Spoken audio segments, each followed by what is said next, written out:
दोस्तों एक खबर चल रही है जो कि सरासर बहुत गलत खबर है, उसको अजीब रंग दिया जा रहा है। उसके ऊपर मैं ये व्लॉग कर रहा हूँ खासकर क्योंकि पाकिस्तान में बड़े दोस्तों ने मुझे फ़ोन करके पूछा कि यार पाक फौज ने मांगा था कि हम ट्रेनिंग कराते हैं अरशद नदीम की, तो ओलंपिक के लिए हम तैयार करते हैं, मगर उनके कोच ने कहा कि नहीं नहीं हमने आपको नहीं भेजना। ये चल रहा है और सब इस चीज़ को ऐसा समझ रहे हैं कि जैसे पाक फौज ने मांगा अरशद नदीम को और उसके कोच ने कहा नहीं नहीं भाई आप ट्रेनिंग मत दिलाइए इसको, मेहरबानी आप इसको ख़राब कर देंगे। ये चल रहा है, ये इंप्रेशन चल रहा है। और पाकिस्तान के 2-3 बड़े यूट्यूबर जिनके ऊपर इल्ज़ाम आता है कि वो पीटीआई के बेसिकली यूट्यूबर हैं, और उन्होंने भी इसके ऊपर व्लॉग किया।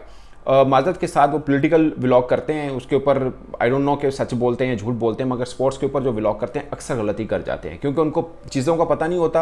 आउट ऑफ कॉन्टेक्स्ट एक खबर उठाई उन्होंने siyaset.pk पता नहीं कौन सी सियासत वहाँ से उठाई और उसको अजीब रंग दे दिया। ये बेसिकली ये न्यूज़ आज भी BBC उर्दू पे पड़ी है और ये 2021 की न्यूज़ है। अंदाज़ा करें, मैं शुएब मलिक पे कुर्बान जो उसने एक बड़ा तारीखी फिक्रा बोला था। उसने बोला कि जब ना सीज़न चल रहा होता है ना, सियाना दुकानदार पुराना माल पहले बेचता है, तो सेम हमारे यूट्यूबर भी हैं, पुराना माल पहले बेचते हैं। ये 2021 की खबर है, इसको 2024 में बेचा जा रहा है। और 2021 में जो ये खबर बनी थी, ये उस वक्त भी 2021 की खबर नहीं थी। रशीद अहमद साकी उनके बचपन के कोच हैं, यानी जो पहला कोच जिसे बोलते हैं, चाइल्डहुड कोच कह लीजिए या स्कूल लेवल का कोच कह लीजिए, ये वो हैं। और किसी को पता है वो क्या है? बेसिकली वो एथलेटिक एसोसिएशन खानेवाल के सदर हैं। एसोसिएशन होती है ना हर डिस्ट्रिक्ट के अंदर, ये उसके एक सदर हैं और एक कोच हैं और बड़ा अच्छा काम करते हैं, उनको क्रेडिट देना चाहिए। सब चीज़ें हैं, इसमें कोई दो राय नहीं है। मगर ये उस वक्त की बात है, ये उस वक्त की बात है जब अरशद नदीम किसी लेवल पर कोई खिलाड़ी नहीं था, स्वाय के वो एक एसोसिएशन लेवल के ऊपर, यानी अपने डिस्ट्रिक्ट लेवल का खिलाड़ी था बस। कोई पाकिस्तान का नेशनल या कोई नेशनल रिकॉर्ड भी नहीं था उस वक्त। आप समझ लीजिए कि आज से 8-10 साल पहले की बात है। ये उस वाक़े की एक जिक्र किया रशीद अहमद साकी साहब ने, जिसको आज जोड़ा जा रहा है ओलंपिक की तैयारी के ऊपर। यह फर्क समझिएगा, ठीक है। उस वक्त की बात है जब हम सब बोलते हैं कि अरशद नदीम का किसी ने हाथ नहीं पकड़ा था। ये उस वक्त की बात है जब पाक फौज का एक कर्नल था, उसने रशीद साकी को कहा कि अमुंडा सान दे दो असे अपने डिपार्टमेंट। अब मैं आपको बताता हूं उन्होंने क्यों मांगा और क्या हकीकत क्या है। ये थोड़ा समझने वाली बात है, थोड़ा टेक्निकल है। पाकिस्तान में जो डिपार्टमेंट्स हैं ना, जिसमें आर्मी भी है, जिसमें वापडा भी है, जिसमें बाकी सब डिपार्टमेंट्स हैं, इन सबका एक स्पोर्ट्स विंग है जो उनकी टीमें बनती होती हैं, ठीक है। हर विंग की ये कोशिश होती है कि हम अच्छा खिलाड़ी हम रख लें, या उनको नजर आए कि ये टैलेंटेड खिलाड़ी, इसको हम अपनी टीम में डालें, कल हमारे नेशनल मुकाबले होंगे तो हमारा नाम रोशन करेगा, ठीक है। रशीद साकी साहब सियाने सन, उन्होंने क्या कि पाकिस्तान में जितने, देखें हर बंदा अच्छे डिपार्टमेंट में भेजना चाह रहा होता है, जहां पे पैसा भी अच्छा मिले, जहां पर बाकी चीजें भी हो, फैसिलिटी भी देखनी होती है। तो रशीद अहमद साकी सियाने थे, उन्होंने कहा कि नहीं, मैंने इनको आर्मी डिपार्टमेंट में नहीं कराना, मैंने इनको वापडा में कराना है, क्योंकि वापडा में पैसा ज्यादा है, वापडा में सहूलियत ज्यादा है और नेशनल लेवल के ऊपर रिकॉर्ड वापडा का कहीं बेहतर है बाकी तमाम डिपार्टमेंट से। कोई भी खिलाड़ी होगा उसकी ख्वाहिश होगी मैं वापडा में जाऊं। ये मैं आपको थोड़ा सा बता रहा हूं, जितने भी नेशनल लेवल के खिलाड़ी हैं सब कोशिश करते हैं हम वापडा में खेलें, क्योंकि वापडा के अंदर आपको बहुत चीजें मिलें, सबसे बढ़कर टेक्निकली कोचेस उस तरह से होते हैं। तो रशीद साकी ने कहा साहब ने कि नहीं, हम इनको वापडा में कोशिश करता हूं। अभी वापडा में सेलेक्ट नहीं हुए थे, लेकिन उन्होंने कहा कि यार ये वापडा में हो जाए तो ज्यादा बेहतर है, क्योंकि पैसा भी मिलेगा, नौकरी भी मिल जाएगी, और सबसे खास बात है, अब देखे ना फौज के अंदर क्या रैंक मिलता है। पाकिस्तान हॉकी टीम का जो था वो नायब सूबेदार था, तो उधर रैंक तो कुछ मिलना नहीं है। यहाँ पे 17वें-18वें ग्रेड में नौकरी मिल जानी है वापडा में, तो बेहतर नहीं है? कोई भी होता वो वापडा चूज करता, साकी साहब ने भी वापडा चूज किया। अगेन ये 8-9 साल पहले की बात है, ये ओलंपिक की तैयारी से इसका कोई लेना देना नहीं है। ये बात समझने वाली है, ठीक है, नंबर 1। और उस पे उन्होंने कहा। अब नंबर 2, बहुत कम लोगों को पता है, खासकर ये पॉलिटिकल व्लॉगर को बिल्कुल नहीं पता कि एथलेटिक फेडरेशन के जो करता धरता है अकरम शाही साहब, वो कौन है? वो रिटायर्ड जनरल हैं फौज के। अगर फौज ने मांगना होता तो वो उनको कहते, साकी साहब ना कहते भाजी थोड़ा अनु इस्तेमाल करो, खाली हाथ लेके जाओगे होते अल्लाह मियाँ को तो कोई स्वाब नहीं मिलना, इन इस्तेमाल भी करो। पर पता ही नहीं है, प्रॉब्लम यह है कि पता नहीं है, कईयों को पता ही नहीं है कि ये क्या है, इसमें मतलब क्या है। भाई फौज ने मांगना है तो फौज उनको, Olympic association, Pakistan Olympic association का 20 सालों से जो सरबराह रहे हैं वो भी एक फौजी जनरल थे।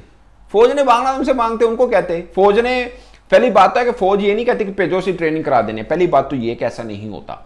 जैसे क्रिकेट टीम पहुंची तो चेयरमैन साहब ने रिक्वेस्ट की तो फौज ने कहा भेज दें, हम उनको ट्रेन कर देते हैं, हम उनको फिजिकल ट्रेनिंग करते हैं। और एक बंदे ने व्लॉग के अंदर मेंशन किया कि फौजियों को क्या पता होता है। भाईजान, फौजियों को फिजिकल ट्रेनिंग करानी होती, मैं कि उनकी स्पोक्समैन नहीं बना, बल्कि मैंने ही एक व्लॉग किया था कि पाकिस्तान में खेलों की तबाही का असल जिम्मेदार एक जनरल है। ये मैंने व्लॉग किया हुआ है। मैंने ये भी बोला कि 15 फेडरेशन ऐसी हैं जिसमें के पाकिस्तान के जो फोर्सेज हैं उनके रिटायर्ड बंदे जो हैं सरबराह हैं। ये गलत चीज़ें, इनको ख़त्म होना चाहिए, मैं खुद बोला हुआ हूँ। बट मैं आपको जो रियल चीज़ है वो भी बताना चाह रहा हूँ कि गलत मत लें बातों को। चेयरमैन पीसीबी ने कहा, आर्मी ने कहा भेज दें। यही आर्मी की ट्रेनिंग थी जब पाकिस्तान क्रिकेट टीम ने पहले 2 मरतबा ली थी, जब इंग्लैंड में जाकर हमने टेस्ट जीता था, जिसमें मिसबाहुल कप्तान थे। क्योंकि उस वक्त 2 माह की इनको फिजिकल ट्रेनिंग मिली थी। ये सिर्फ फिटनेस ट्रेनिंग होती है, फौज बॉलिंग करना नहीं सिखाती। ना ही यहाँ पर जो जेवलिन वाला था, उन्होंने चूज़ किया वाबड़ा को, बिल्कुल बेस्ट किया, क्योंकि वहाँ पर उनका एथलेटिक का कोच भी था, इसलिए उन्होंने वाबड़ा को चूज़ किया। ठीक है, एक के जैसे बोलते हैं जेवलिन थ्रो का कोच था, इसलिए उनको चूज किया, जो कि उनके लिए एक सही चीज थी। बाकी उनको लगा कि वाबडा as a sports department army से ज्यादा बेहतर है, ज्यादा फैसिलिटी मिलती है, तो कोई भी वहीं पे जाएगा। आज भी कोई भी खिलाड़ी होगा वाबडा को चूज करेगा। पहली ख्वाहिश वाबडा की होगी। पाकिस्तान में जितने नामवर खिलाड़ी हैं सब वाबडा से खेलते हैं। आप उठा के देख लें डिपार्टमेंट वाइज, सब वाबडा से हैं। तो असल बात ये है, ना कि ये कि फौज ने कहा संदोष ट्रेन कर देने। फौज क्यों ट्रेन करेगी? और ओलंपिक की तैयारी फौज कौन कब कराती है? मतलब ऐसा कभी हुआ है क्या? तो ये असल बात ये है, ना कि मतलब जो रंग दिया जा रहा है वो ये। क्योंकि बहुत दोस्त भी मुझे फोन करके पूछ चुके हैं, तो मैंने सोचा इसके ऊपर व्लॉग भी होना चाहिए। और दूसरी खास बात दोस्तों, वो जो पर्ची थी ना, जब एयरपोर्ट पे पहुंचे अरशद नदीम के, वो पर्ची किसने दी, उसके ऊपर भी गलत बातें चली। अब मैंने तस्दीक की, पर्ची ISPR के एक क्लर्क ने दी थी अरशद नदीम को, जो फौज का मीडिया का एक डिपार्टमेंट है, उसने पर्ची दी थी अरशद नदीम को। उसके ऊपर क्या लिखा है वो भी मुझे मालूम है, लेकिन कुछ खास है नहीं, इसलिए मैं इसके ऊपर बात नहीं करना चाह रहा मजीद। बट एक क्लर्क हैं, उन्होंने वो पर्ची दी थी।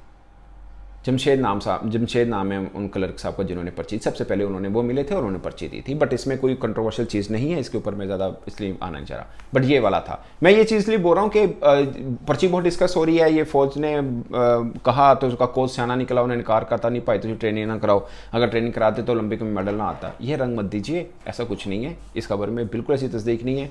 और पोलिटिकल जो व्लॉगर है, मैं उनसे रिक्वेस्ट करूँगा कि आप स्पोर्ट्स पर हाथ कम धोया करें। अगर धोना है तो अच्छी तरह से रिसर्च कर लें। मैं हमेशा कहता हूँ यार, बुरी बात नहीं है, आप किसी स्पोर्ट जर्नलिस्ट को फ़ोन करके, आप किसी जिसको भी आप सीनियर समझते हैं, आप उनको फ़ोन कर। मैंने भी 1-2 चीज़ें की हैं जो स्पोर्ट से हटके हैं, बट मैं उसके ऊपर पूरी तसल्ली करके, उसका जान के, उसके बाद उस पर बात करता हूं, ताकि लोग जो सुन रहे हैं, अब देखिए कितना बड़ा एक गैप है। आज भी मैं आपको बता रहा हूं, खबर BBC उर्दू के ऊपर पड़ी है, 2021 की खबर है ये, 2021 की खबर, 3 साल पुरानी खबर है। मगर जो वाकया रशीद साकिब साहब ने फौज से रिलेटेड बताया, वो उससे भी 5 साल पुराना था, यानी अब से तकरीबन 7-8 साल पुराना वाकया है। और वो ओलंपिक की ट्रेनिंग के हवाले से बिल्कुल भी नहीं है। वो सिंपल ये बात थी कि आपको के डिपार्टमेंट सब मांगते हैं कि हमें मिल जाए, तो वो वहां तक था, क्योंकि अच्छा मुंडा हुआ तो रख लिए, यहां तक होता है। और भी बहुत से हैं जो फौज में मतलब पाकिस्तान कबड्डी की टीम है फौज की, बाकी चीज़ें हैं, वो थोड़ी ऐसे की ट्रेनिंग लाती हैं। बस वो उन्होंने मुख्तलिफ स्पोर्ट्स पकड़ी हैं, फ़र्ज़ किया अगर साइकिलिंग है, बॉक्सिंग है, रेसलिंग है, या इस तरह की चीज़ें पकड़ी हुई हैं कि हम भी स्पोर्ट्स के अंदर वो कर रहे होते हैं। अदरवाइज़ इनका जो फौज है उससे बेसिकली डायरेक्टली कोई ताल्लुक होता नहीं है। ये एक उनकी स्पोर्ट्स की टीम है, उस हवाले से होता है। तो दोस्तों ये चीज़ थी जो मुझे लगा कि बताना बहुत ज़रूरी है। इस पर आप अपनी राय कमेंट के शोध में जरूर आएगा। मेरे तरफ से इतना ही, इजाज़त दीजिए, अल्लाह हाफिज़।